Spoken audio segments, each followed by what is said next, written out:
Oh, hi. I'm Siri Colum, and I'm a sociologist. I'm going to be giving you a short introduction to ethnography.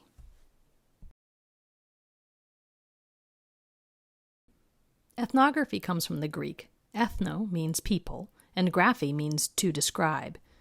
In the social sciences, ethnography developed in anthropology and later in sociology, especially early urban sociology.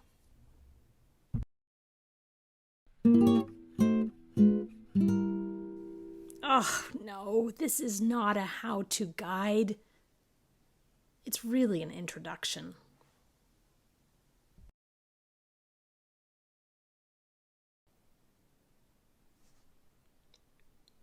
It's not a how-to. It's an introduction. We're not building a boat.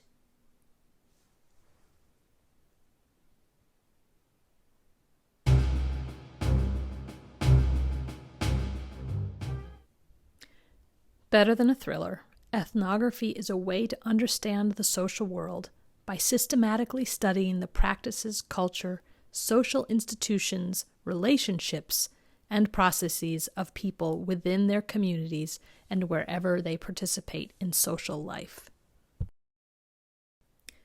How do you do it? There are 4 key ingredients to getting started. You need a focus. What's the problem, the issue you want to study?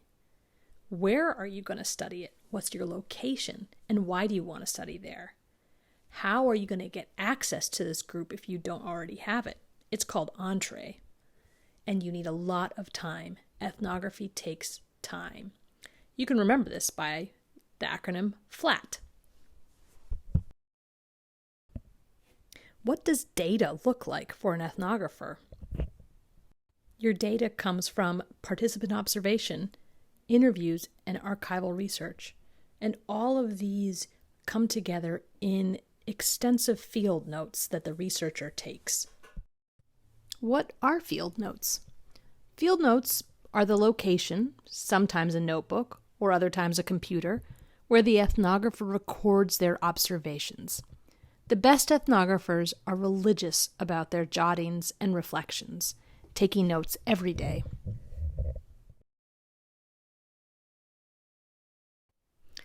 Some classic ethnographies have been those looking at the labor process. Often these involves participant observation, where the researcher works alongside other workers. By integrating into the community, the researcher can learn more deeply about the practice of labor, particularly within capitalism, the meanings people make of work, and the divides that exist in the workplace. In these cases, it's important for the researcher to consider ethical concerns about the relationships they are creating with the people they are researching. How do you balance the personal and the professional here? Ethnographies take space and place seriously. The location can sometimes be as important as the social processes.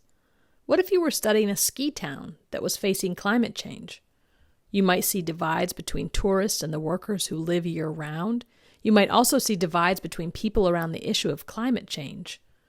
What if this town were located primarily on indigenous lands in Canada?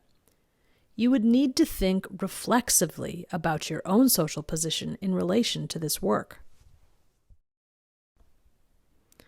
Let's imagine you wanted to study what independent zoos with big cats tell us about our idea of dominion. How are you representing the people who have trusted you with their story? Are you considering the power dynamics between you and them? Have you considered important dynamics such as class, gender, race? And how are you portraying these in a way that respects people and still can be critical? Many times, popular documentaries don't do this.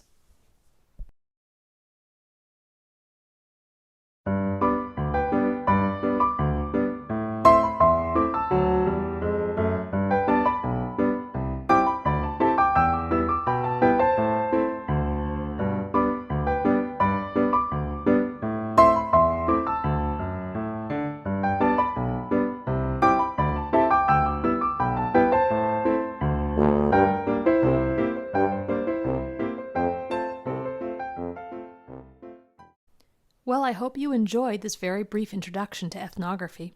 I enjoyed speaking with you about it. My last piece of advice is to conduct all research with curiosity, humility, and a sense of awe.